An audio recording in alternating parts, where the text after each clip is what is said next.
Russian سرکار کا کہنا ہے کہ ولادیمیر پوتن کی ریزیڈنس پہ یوکرین نے ڈرونز حملوں سے اٹیک کیا۔ 91 ڈرونز اس میں شامل تھے، مگر اس سے کسی کو نقصان نہیں ہوا۔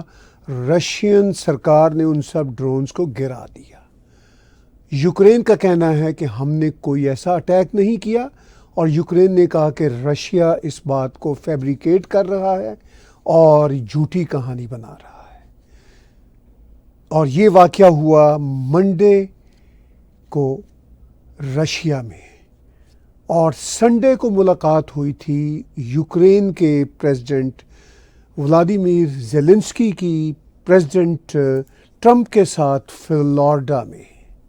یعنی ایک دن کے بعد ہونے والی اس ملاقات میں جو باتیں ہوئیں وہ تو میں ڈسکس کروں گا، اور سال کے آخری دنوں میں روس اور یوکرین کی جنگ کس طرف جا رہی ہے۔ اب رشیا کے فارن منسٹر لیوروو کہہ رہے ہیں کہ ہم اس کا بدلہ لیں گے جو اٹیک یوکرین کی طرف سے کیا گیا ہے، اور یوکرین نے کہا ہے کہ ہم نے کوئی ایسا اٹیک نہیں کیا۔ سنڈے کو پریزیڈنٹ ٹرمپ اور پریزیڈنٹ زیلنسکی نے دو پریس بریفنگ دی تھی، ایک تو اپنی میٹنگ شروع ہونے سے پہلے اور دوسری میٹنگ ختم ہونے کے بعد۔ اور آج پریزیڈنٹ ٹرمپ ملے ہیں نتن یاہو سے، یعنی منڈے کے روز، اور انہوں نے کہا کہ ان کی بات ہوئی ہے فون پہ پریزیڈنٹ پوتن کے ساتھ، اور انہوں نے پریزیڈنٹ پوتن کو کہا ہے کہ I am deeply shocked to hear the news کہ آپ کے گھر کے اوپر اٹیک ہوا ڈرونز کا، اور یہ بڑی خطرناک بات ہے۔ اور اس پہ پھر جب نتن یاہو کے ساتھ کھڑے ہو کے انہوں نے منڈے کو پریس کانفرنس کی تو انہوں نے اس پہ بات کی۔ پریزیڈنٹ ٹرمپ کی نتن یاہو سے جو ملاقات ہے وہ بھی بڑی انٹرسٹنگ ہے۔ مڈل ایسٹ کی جو دوسری بڑی جنگ ہے اس کو روکنے کا معاملہ ہے، چونکہ اس کا پیس پلان آگے بڑھ رہا ہے۔ اب وہ کس طرف جائے گا اس پہ بھی آج کے ولاگ میں بات ہوگی، اور آج کے ولاگ میں تیسرا بڑا موضوع جو ہے ایران میں ہونے والے پروٹیسٹ ہیں۔ بتایا جاتا ہے کہ ایک امریکی ڈالر کے مقابلے میں ایرانی کرنسی تومار جو ہے، غالباً تومار ہی ہے، وہ اس کے جو بھاؤ ہیں، یعنی ایک US ڈالر کے کوئی شاید 1.5 لاکھ تومار مل رہے ہیں، سم تھنگ لائک دیٹ۔ اب یہ نمبر بھی سرٹن نہیں رہتے، یہ ڈیلی چینج ہو رہے ہیں، اور انفلیشن بہت بڑھ گئی ہے۔ آپ دیکھ رہے ہیں پروٹیسٹ بڑے بڑے ایران میں ہو رہے ہیں، اور ایرانی اپنی ملائیت والی رجیم سے جان چھڑانا چاہتے ہیں۔ ان کی اکانومی بری ہے، بہت ہی اپریس کرنے والی رجیم ہے، مگر ہم دیکھ رہے ہیں کئی سالوں سے ایران کے ہاں آن اینڈ آف سارے پروٹیسٹ چلتے رہتے ہیں، مگر ان کی جو ریگریسو سرکار ہے وہ ہمیشہ پاور میں رہتی ہے۔ اور نتن یاہو سے جو ملاقات پریزیڈنٹ ٹرمپ کی ہوئی منڈے کو، اس میں کیا باتیں ہوئیں، کیونکہ ایران بھی اس کے ساتھ جڑا ہوا ہے۔ ایران نے یہودیوں کے خلاف اور اسرائیل کے خلاف جو نفرت کریٹ کی ہے، اور پاکستان کا بھی یہی کردار رہا ہے۔ اب پاکستان وہاں پہ غزہ میں اپنی امن فوجیں کوٹ ان کوٹ، انفیکٹ جو کرائے کے فوجی ہیں وہ اب بھیج رہا ہے، اور اس کی تصدیق پاکستان کے ڈپٹی پرائم منسٹر نے کر دی۔ انہوں نے کہا اگر ہمیں حماس کو ڈسارم نہ کرنا پڑا تو ہم اپنی فوجیں وہاں بھیج دیں گے۔ آف کورس اسی لیے تو فیلڈ مارشل پریزیڈنٹ ٹرمپ کے فیورٹ ہیں، اور بھی بہت ساری باتوں کی بنا پہ۔ تو یہ جو دنیا کا جیو پالیٹکس کا پورا خاکہ ہے، جو میں آج کے ولاگ میں سال کے آخری دنوں میں 2025 کے آخری دنوں میں آپ کے ساتھ ڈسکس کر رہا ہوں، یہ 29 دسمبر کی ڈیولپمنٹ ہے۔ اور 29 دسمبر کو ہم یہ دیکھ رہے ہیں کہ پریزیڈنٹ ٹرمپ سے زیلنسکی فلوریڈا میں، یعنی 28 دسمبر کو ملے۔ 29 دسمبر کو پریزیڈنٹ پوتن نے کہا کہ میرے گھر کے باہر یوکرین نے اٹیک کرایا ہے۔ اور اس سارے کھیل تماشے میں اب کچھ دن پہلے، 3-4 روز پہلے، رشیا نے بھی میزائل کے اٹیک کیے تھے۔ ڈرونز کے اٹیک کیے تھے، اور زیلنسکی کی طرف سے جو پوری کی پوری وکٹم کارڈ کی ایگزیبیشن ہے وہ پوری دنیا میں ہوتی رہی. اور ابھی 3-4 روز پہلے زیلنسکی یورپ میں تھا تو وہاں یورپین لیڈر کے ساتھ مل کے یہ واویلا مچا رہے تھے کہ بھئی روس امن نہیں چاہتا کیونکہ ولادیمیر پوتن وہاں پہ مسلسل اٹیک کرتے رہتے ہیں. تو پریزیڈنٹ ٹرمپ نے پھر کل جب ایک رپورٹر کے سوال کا وہ جواب دے رہے تھے تو انہوں نے کہا کہ بھئی بات بڑی سمپل ہے کہ یوکرین نے بھی بہت سارے اٹیک کیے ہیں روس کے اندر. ایسا نہیں ہے کہ روس ہی یوکرین کے اندر اٹیک کرتا ہے، یوکرین نے بھی اٹیک کیے ہیں. اور انہوں نے کہا کہ یوکرین جو اٹیک کرتا ہے وہ یونائٹڈ اسٹیٹ تو رشیا کے اندر اٹیک نہیں کر رہا ہوتا. انہوں نے ایسے ہی تنزیہ کہا، انہوں نے کہا کانگو سے تو یہ اٹیک نہیں ہو رہے ہوتے. انہوں نے کہا یہ اٹیک تو بہرحال یوکرین سے ہو رہے ہوتے ہیں. انہوں نے یہ کہا کہ میں اس کو نیگیٹیولی نہیں کہتا لیکن یہ ریالٹی ہے. اب کس طرح پریزیڈنٹ ٹرمپ نے زیلنسکی کی موجودگی میں رپورٹر کو یہ بات بتائی، میں چاہتا ہوں کہ وہ ویڈیو کلپ آپ سن لیں. The recent attacks in the past couple days that Russia's staged against Ukraine shows that President Putin isn't serious about peace. What is your reaction to that? No, he's very serious. I think, I can say that I believe Ukraine has made some very strong attacks also. And I don't say that negatively. I think you probably have to. I don't say that negatively. But I think, he hasn't told me that, but there have been some explosions in various parts of Russia. And it looks to me like, I don't know, I don't think it came from the Congo. I don't think it came from the United States of America. It possibly came from Ukraine, but I haven't asked that question. تو interesting video clip ہے. آپ نے دیکھا کہ Zelensky کس طرح اپنے مخصوص ٹون میں کھڑا ہے اور وہ ہاں بھی نہیں کہہ سکتا نہ بھی نہیں کہہ سکتا، کیونکہ اسی سال کے شروع میں 28 فروری کو اوول ہاؤس کے اندر، اوول آفس کے اندر جو اس کی درگت بنی تھی پریزیڈنٹ ٹرمپ کے ہاتھوں، انہوں نے کہا تھا تمہارے پاس کوئی بہت کارڈ نہیں ہے اور تم دنیا میں تیسری بڑی جنگ ورلڈ وار کروانا چاہتے ہو. اور اس کے بعد پھر کئی ملاقاتیں ہوئی ہیں زیلنسکی کی. غالباً یہ 5ویں ملاقات تھی جو ان کی فلوریڈا میں 28 دسمبر کو ہوئی، اور جس میں پریزیڈنٹ ٹرمپ نے کہا کہ آلموسٹ 95%، انہوں نے کہا چلیے میں پرسنٹیج میں بات کرتے ہوئے یہ نہیں کہتا کتنے پرسنٹ، مگر پھر بھی میں کہتا ہوں کہ 95% ہم نے معاملات طے کر لیے ہیں.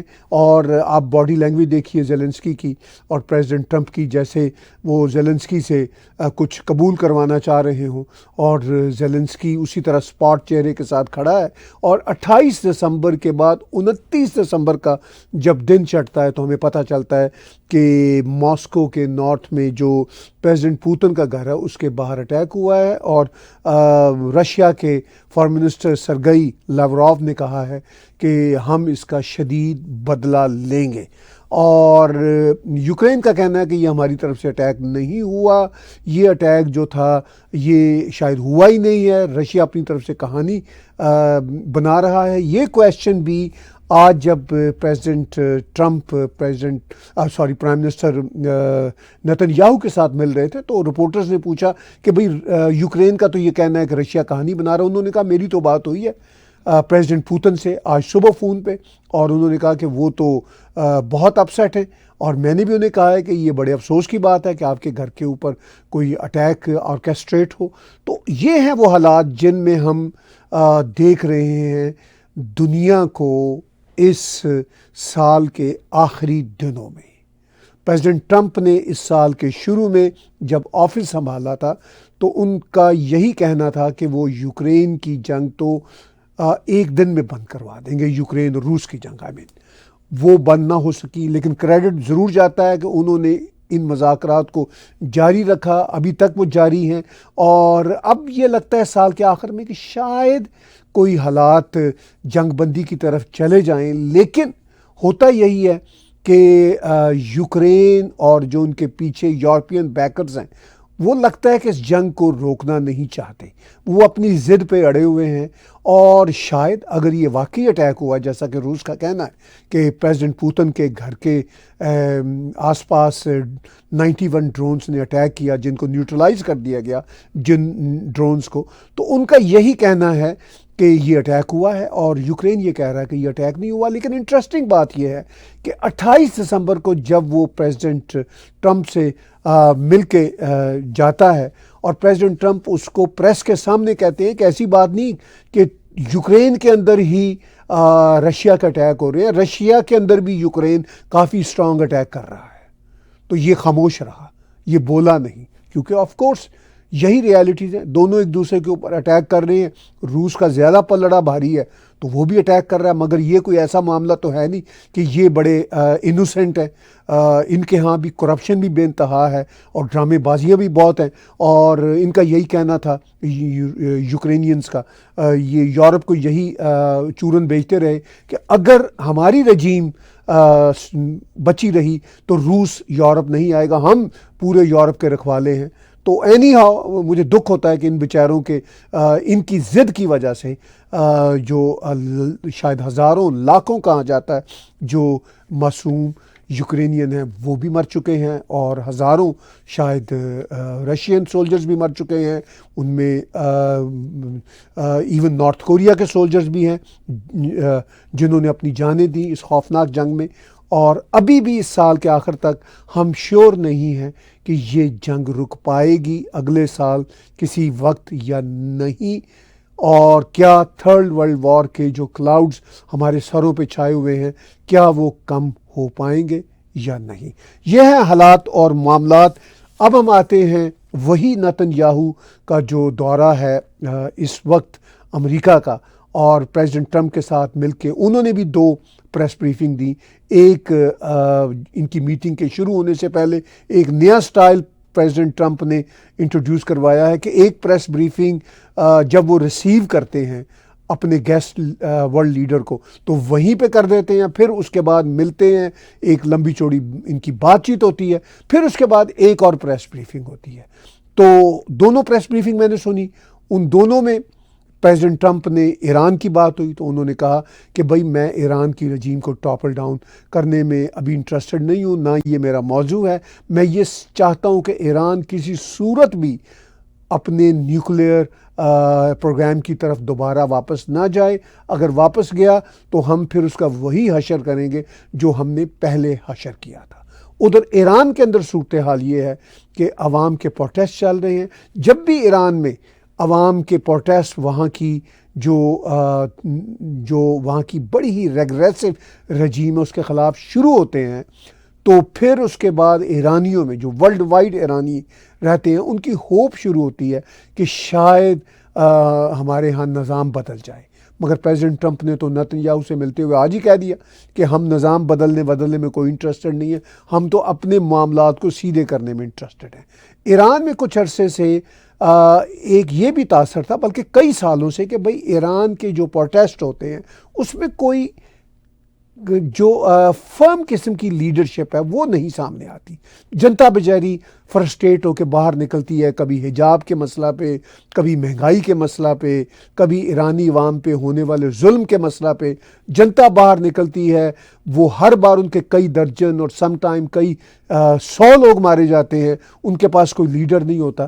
مگر ہم 1 سال سے یہ سن رہے ہیں کہ پہلوی خاندان کے جو جانشین ہیں، جو شاید امریکہ میں ہی کہیں بیٹھے ہوئے ہیں، رضا پہلوی، وہ جو کنگڈم شپ چلی آ رہی تھی، وہ ایک لیڈر کے طور پر سامنے آ رہے ہیں۔ یہاں پہ ہمارے کینیڈین ایرانی جو ہیں وہ بھی اس پہ بہت زور دے رہے ہیں، یعنی اب وہ یہ کہہ رہے ہیں کہ جو لیڈر لیس قسم کی اپوزیشن کے پروٹیسٹ ہوتے تھے وہ اب نہیں رہے، اب ایک پیچھے پہلوی خاندان دوبارہ سے کھڑا ہے۔ میری پرسنل رائے میں ایسا پریکٹیکلی ممکن نہیں، اس لیے کہ وہ لیڈرشپ زیادہ تر تو امریکہ میں بیٹھی ہوئی ہے، یورپ میں بیٹھی ہوئی ہے، یا تھوڑے بہت لوگ ان کے سرکردہ جو لوگ ہیں کینیڈا میں بیٹھے ہوئے ہیں۔ تو یہاں سے وہ کیا کر سکتے ہیں ایران کی یہ جو خامنائی کی رجیم ہے اس کو ٹاپل ڈاؤن کرنے کے لیے؟ بیچارے کچھ درجن یا کچھ 100 لوگ ہر بار کے پروٹیسٹ میں مارے جاتے ہیں. وہ جو فیض احمد فیض کا ایک مصرع ہے، وہ جو طریق راہوں میں مارے گئے. تو یہ تاریک راہیں ہیں انفارچونیٹلی، جس کا حاصل اصول کچھ نہیں نکل پاتا، بیکاز نہ تو ویسٹرن ورلڈ، جیسا کہ پریزیڈنٹ ٹرمپ کہہ رہے ہیں، نہ تو وہ کوئی بھرپور مدد کرتی ہے کسی آلٹرنیٹ لیڈرشپ کو ایکوپ کرنے کے لیے. بس وہ اپنے مقاصد نکالتے ہیں اور لوگ مارے جاتے ہیں. ابھی یہ جو پروٹیسٹ ہیں بڑے آرگینک ہیں، بڑے نیچرل ہیں، اس لیے کہ وہاں پہ ایک امریکی ڈالر کے عوض جو ایرانی تومان ہے شاید 1,43,000 143,000 تومان ہے. تو آف کورس اتنی خوفناک انفلیشن ہے اور لوگوں کے مسائل ہیں، لوگ وہاں پہ اپریس بھی ہیں اس رجیم کے ہاتھوں. مگر ایران نے ایک تو اسرائیل کے خلاف، یہودیوں کے خلاف زائونزم کہہ کے چورن بیچا. پاکستان میں بھی ایران کا چورن کافی کامیاب ہوا، اور پاکستانی تو پہلے دن سے ہی اسرائیل کے خلاف ہے. تو ان حالات میں جب کہ اب پاکستانی انڈائریکٹلی اسرائیل کی مدد کے لیے حماس کو ڈسارم کرنے کی خاطر اب وہاں پہ جانے کو تیار ہیں.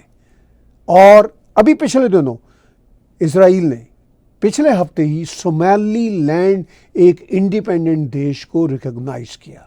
وہ صومالی لینڈ جو صومالیہ سے الگ ہونا چاہتا ہے، انہوں نے آلریڈی 1990 سے اپنی انڈیپینڈنس ڈکلیئر کر چکی ہوئی ہے.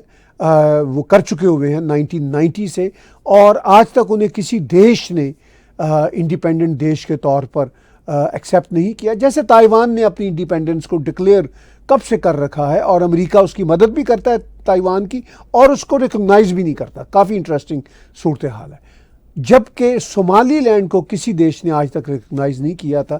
پچھلے ہفتے last week prime minister Netanyahu نے صومالی لینڈ کو ریکگنائز کر لیا. یوں اسرائیل پہلا دیش ہے جس نے ایک مسلمان دیش، ایک نئے مسلمان دیش کو ریکگنائز کیا ہے. تو صومالی لینڈ کی جو لیڈرشپ ہے انہوں نے بہت شکریہ ادا کیا. لیکن یہ ریالٹی ہے کہ بدقسمتی سے اسرائیل کے خلاف اسلامی ملکوں میں بڑے خوفناک سینٹیمنٹس پائے جاتے ہیں.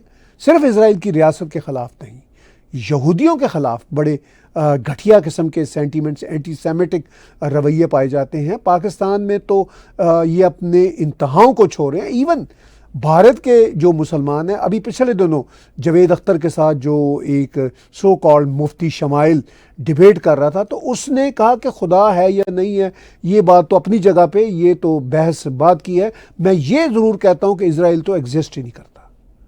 یعنی اس مولوی کو شرم نہیں آئی کہ وہ دلی کے ایک ڈیبیٹ میں یہ بات کر رہا ہے، جبکہ دلی میں ہی اسرائیل کی ایمبیسی موجود ہے. تو اس کا اسرائیل کو ایکسیپٹ کرنا نہ کرنا میٹر نہیں کرتا، کیا پدی کا شوربہ. لیکن بہرحال یہ مائنڈ سیٹ تو موجود ہے. یہ مائنڈ سیٹ صرف مولویوں کا نہیں، یہ مائنڈ سیٹ جاوید اختر جیسے لیفٹسٹوں کا بھی ہے.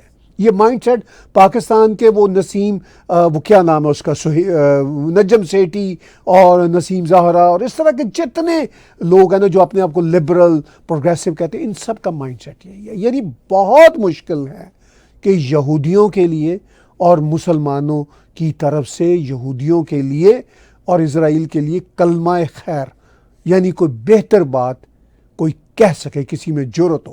مگر میں سلام پیش کرتا ہوں یو اے کی لیڈرشپ کو، بحرین کو، اور کسی حد تک عمان کو بھی. یہ وہ مسلمان دیش ہیں جو اسرائیل کے ساتھ جب سے ابراہیمک ایکارڈ ہوا ہے ساتھ کھڑے ہیں، اور یہ مسلم بردرہڈ حماس کو ذمہ دار ٹھہراتے ہیں مڈل ایسٹ میں جتنا انریسٹ ہے. اور بالکل ٹھیک پوائنٹ آف ویو ہے یو اے کا بھی اور بحرین کا بھی اور عمان کا بھی. یہ بالکل ریالٹی ہے کہ جو فلت ہے یہ حماس جیسے جہادی ٹیررسٹوں کا کریٹ کیا ہوا ہے.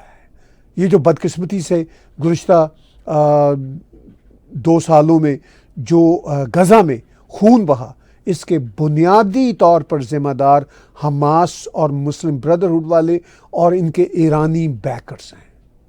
جنہوں نے 1200 سے زیادہ جیوز کا قتل عام کیا، اور اس کے بعد پھر یہ جانتے ہوئے کہ اسرائیل کی پاور امریکہ کی بیک کی وجہ سے، ویسٹ کی بیک کی وجہ سے بہت بڑی پاور ہے، تو پھر اسرائیل نے جو ان کا باجا بجایا، اور اس کے نتیجہ میں جو کولیٹرل ڈیمیج کے طور پر عام فلسطینی بچے بھی مرے، فلسطینی بھی مرے۔ بدقسمتی سے اس کے ذمہ دار بنیادی طور پر حماس ہیں، مگر کسی مسلمان دیش کی accept you a E, Bahrain, Oman کے علاوہ، اور اس بات کا ادراک سعودی عرب کو بھی ہے، مگر ظاہر ہے پبلک کنزمپشن کے لیے سعودی عرب کو بھی اسرائیل کی مذمت کرنا پڑتی ہے، لیکن ان دیشوں کے علاوہ اور کہیں کہیں ترکی میں بھی اس بات کو سمجھا جاتا ہے کہ یہ جو ٹیررسٹ ہیں حماس جیسے، یہ ہیں ریسپانسبل۔ ترکی کا جو پریزیڈنٹ ہے طیب اردوغان، وہ اپنی بات کرتا رہتا ہے، وہ ایک بہت بڑا ڈرامہ ہے، اور وہ سمجھدار لیڈر بھی ہے، دونوں باتیں اس میں ہیں۔ آج پریزیڈنٹ ٹرمپ نے نتن یاہو کے ساتھ پریس کانفرنس کرتے ہوئے بے تحاشا تعریف کی طیب اردوغان کی، حالانکہ طیب اردوغان کہتا ہے کہ اسرائیل غلط کر رہا ہے، لیکن ترکی کے اس نے جو کاروباری ریلیشن شپ ہیں وہ بھی بہت بڑھیا نتن یاہو کے ساتھ قائم کیے ہوئے ہیں، اور وہ اوپر منہ دکھائی کے لیے مسلمانوں کے جو سینٹیمنٹس ہیں، جو گھٹیا قسم کے سینٹیمنٹس ہیں، ان کو ذرا جو ہے سپورٹ دینے کے لیے وہ اسرائیل کے خلاف باتیں کرتا رہتا ہے، لیکن اندر سے وہ اسرائیل کا دوست ہے۔ اور پریزیڈنٹ ٹرمپ نے بھی یہی کہا کہ بھئی وہ ہمارا اتنا قریبی ہے، چونکہ نیٹو کا بھی وہ حصہ ہے اور امریکہ کی مدد ترکی کو ہر وقت چاہیے ہوتی ہے، تو پریزیڈنٹ ٹرمپ نے کہا کہ بھئی نتن یاہو کو بھی کوئی فکر نہیں ہونی چاہیے، طیب اردوغان کوئی خطرہ نہیں ہے اسرائیل کے لیے، اور بالکل ٹھیک کہا ہے پریزیڈنٹ ٹرمپ نے۔ تو اس سال کے آخر میں جب ہم ان معاملات کو دیکھتے ہیں تو یہ ریالٹی ہے کہ پریزیڈنٹ ٹرمپ کے اب تک کے جو انکنونشنل، ان یوزول قسم کے جو ڈیسیژن رہے ہیں، وہ کچھ تو بہت بڑھیا رہے ہیں، کچھ بہت بڑے بلنڈرس نیچر کے رہے ہیں۔ تو وہ جو بلنڈرس نیچر کے رہے ہیں اس پہ بھی میں نے کئی بار بات کی، لیکن جنرلی انہوں نے بہت انکنونشنل ڈیسیجنز کیے۔ آج اسرائیل کے پرائم منسٹر نتن یاہو نے اسرائیل کا ایک بہت ہی ہائی آرڈر ایوارڈ بھی پریزیڈنٹ ٹرمپ کو دیا ہے، انہوں نے یہ کہتے ہوئے دیا ہے کہ انہوں نے ایسے انکنونشنل ڈیسیجن کیے ہیں، وہی شبد جو میں کئی بار گزشتہ ایک سال کے دوران کہہ چکا ہوں، وہی ایگزیکٹلی وہی شبد پرائم منسٹر نتن یاہو نے استعمال کیے۔ انہوں نے کہا کہ پریزیڈنٹ ٹرمپ نے ایسے انکنونشنل اور بڑے ڈیسیجن کیے ہیں جن کی وجہ سے اسرائیل کا جو ہائی آرڈر ایوارڈ ہے وہ پہلی بار کسی نان اسرائیلی کو مل رہا ہے، اور وہ پریزیڈنٹ ٹرمپ ہیں۔ پریزیڈنٹ ٹرمپ تو پورا سال یہی کوشش کرتے رہے کہ ان کو نوبل پرائز مل لے، اور اسی نوبل پرائز کے چکر میں انہوں نے انڈیا اور پاکستان کی جنگ بندی کا ایک فیبریکیٹڈ نیریٹو بھی بلڈ کیا، بہت حد تک وہ فیبریکیٹڈ ہے، اور اس کے ساتھ ساتھ وہ اس پہ آج بھی انہوں نے باتیں کی ہیں نتن یاہو کے ساتھ ملاقات پہ، اور جب یہ 28 دسمبر کو کل ملے تھے زیلنسکی نے تب بھی اس کا چرچا کیا انہوں نے۔ خیر اب لوگ ان کے اس طرح کے ریٹرک کو سیریس بھی نہیں لیتے، لیکن یہ ریالٹی ہے کہ پریزیڈنٹ ٹرمپ نے بہت سارے ایسے ایکشن کیے ہیں انکنونشنل۔ مثال کے طور پر ایران کے نیوکلیر ایسٹس پہ جو ان کا اٹیک تھا، بھلے سے اس سے ایران کے نیوکلیر ایسٹس کی جو سائٹس ہیں ساری اوبلیٹریٹ نہ ہوئی ہوں، چونکہ انہوں نے کہا تھا ہم نے اوبلیٹریٹ کرا دی ہے، پریزیڈنٹ ٹرمپ نے یہ ٹرم یوز کی تھی، بھلے سے وہ ساری اوبلیٹریٹ نہ ہوئی ہوں، مگر یہ ریالٹی ہے کہ ایران کو پتہ چل گیا کہ امریکہ اب خالی خلی باتیں نہیں کرے گا، یہ واقعی ہی اوبلیٹریٹ کر دے گا، اس لیے ہمیں اب تھوڑا سا انسان بن کے رہنا ہوگا۔ پھر اسرائیل کے unconventional prime minister Netanyahu نے جس طرح حماس کی، حزب اللہ کی کمر توڑی، بہت ہی عظیم کام تھا، اور اس کی وجہ سے ایران کی کمر توڑی، یہ بہت مشکل ڈیسیجن تھے، اور ظاہر ہے نتن یاہو یہ تبھی کر سکتے تھے اگر پریزیڈنٹ ٹرمپ ان کے پیچھے فل سپورٹ کے ساتھ کھڑے ہوتے، اور وہ کھڑے تھے، اس لیے انہوں نے وہ کیے۔ بہت ہی انکنونشنل بڑے ڈیسیجن تھے، دونوں ورلڈ لیڈرز نے کیے، سامنے آپ سکرین پہ دیکھ رہے ہیں، اور اس سے دنیا میں کافی امن کی فضا قائم ہوئی ہے۔ میری اس بات سے جو روایتی مسلمان ہیں وہ بالکل ایگری نہیں کریں گے، یا ایکسٹریمسٹ لیفٹسٹ ایگری نہیں کریں گے، but I don't care. Iran اب بیہیو کرنا سیکھ گیا ہے، اور یہ حماس کی بدماشی کافی ختم ہوئی ہے، حزب اللہ کی بدماشی ختم ہوئی ہے، یہ کوئی آسان بات نہیں تھی۔